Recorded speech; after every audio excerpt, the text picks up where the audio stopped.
रुई से धागा बनाने वाला चरखा अब भी आपको दिखाई देता है।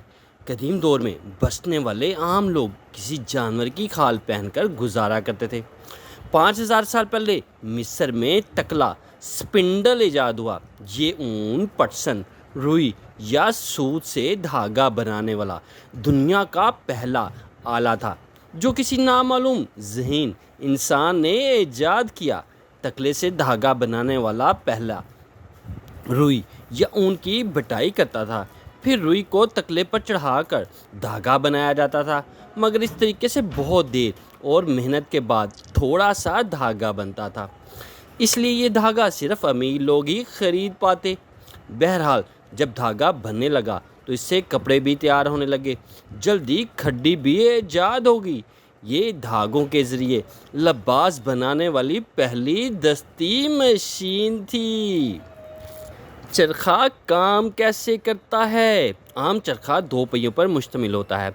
बड़े पहिए पर ड्राइवर बैंड लगता है जो छोटे पहिए से जोड़ा जाता है। बड़े पहिए को हाथ या पाँव वाले पैडल के ज़रिए घुमाया जाता है तो बैंड की मदद से छोटा पहिया भी घूमने लग जाता है।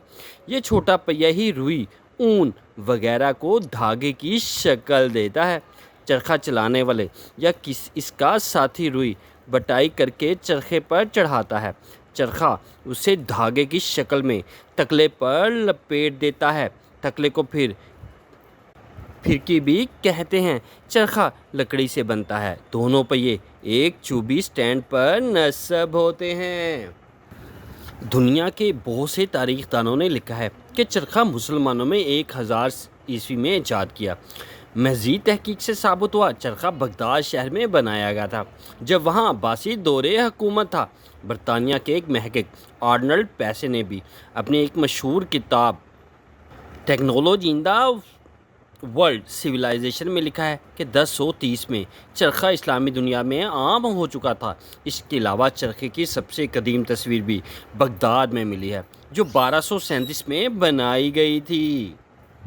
चरखा चीन में भी कई मौरखीन ये दावा करते हैं कि चरखा 1000 ईस्वी में से पहले चीनी ईजाद कर चुके थे, क्योंकि चीन इस दौर से पहले रेशम तैयार करने वाले सबसे पहले कौम थे और वे इस तकनीक को खुफिया रखते थे। मुमकिन है कि उन्होंने चरखा कहीं पहले ईजाद कर लिया हो। मंगोल भी चरखे के इस्तेमाल से वाकिफ़ थे। चरखे की यूरोप में आमद। चरखा यूरोप में इतालवी सियाहों ने मुतारफ़ करवाया जब उन्होंने पहली बारी से चीन के लोगों को इस्तेमाल करते हुए देखा। 17वीं सदी तक ये ना सिर्फ यूरोप बल्कि अमेरिका में भी मकबूल हो चुका था। पिछले 1000 साल में चरखे की मुख्तलिफ़ इक़साम ईजाद हो चुकी हैं। बाज़ चरखे ज़मीन पर रखकर चलाए जाते हैं, कुछ चरखे स्टैंड पर बैठकर चलाने पड़ते हैं। चरखे की मदद से बहरहाल लिबास बनाना पहले की निस्बत आसान हो गया है। हिंदुस्तान में ख़ुसूसन सूत से बेहतरीन कपड़ा बनने लगा है। ताजर ये कपड़ा मशरिक़ वस्ता, अफ्रीका और यूरोप ले जाते हैं जहाँ हिंदुस्तानी कपड़े की बहुत मांग थी।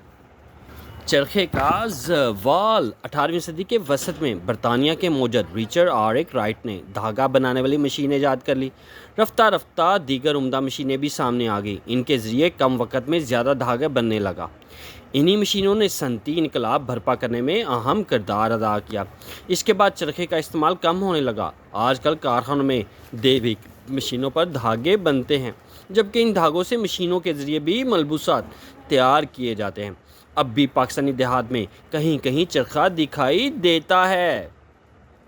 क्या आप जानते हैं कि कपड़े की सनत से मुतल्लिक दुनिया का सबसे बड़ा अजायबघर अमेरिका के शहर वाशिंगटन में है। इस अजायबघर में दुनिया के कदीम तरीन चरखे और तकरीबन 13,000 साल से ज़्यादा ऐसे मलबूसात देखे जा सकते हैं जो चरखे की मदद से तैयार किए जाते हैं। कई मौरखीन साबित कर चुके हैं कि चरखा मुसलमानों की ईजाद है, ताहम मौजूद का नाम नहीं मालूम हो सका। चरखा मुसलमानों ने यूरोप और हिंदुस्तान में मुतारिफ़ कराया। यूँ कपड़ा साजी की सनत का आगाज़ हुआ। चुनाचे चरखा एक ऐसा सादा ईजाद है जिसमें रुई या ऊन को हाथों से हटकर चरखे पर रखा जाता है। इसे चलाकर धागे की शक्ल दी जाती है। चरखा अरसा दराज तक शहरों देहात में लोग इस्तेमाल करते रहे हैं। ये औरतों में खासा मकबूल था। ख़वातीन فالتو وقت میں چرخہ ہی چلاتی تھی، سنتی دور میں اس پر زوال آ گیا، اب بھی یہ کبھی کبھار دیہات میں دیکھا جا سکتا ہے۔ اگر آپ مزید ویڈیو دیکھنا چاہتے ہیں، آپ سے ریکویسٹ ہے ویڈیو کو لائک کریں، چینل کو سبسکرائب کریں اور بیل آئیکن کو پریس کرنا نہ بھولیے گا تاکہ ہر نئی آنے والی ویڈیو کا نوٹیفیکیشن آپ کو مل سکے، آپ مزے سے ویڈیو دیکھ سکیں۔ اللہ تعالی ہمارا حامی و ناصر ہو۔ جی ہاں۔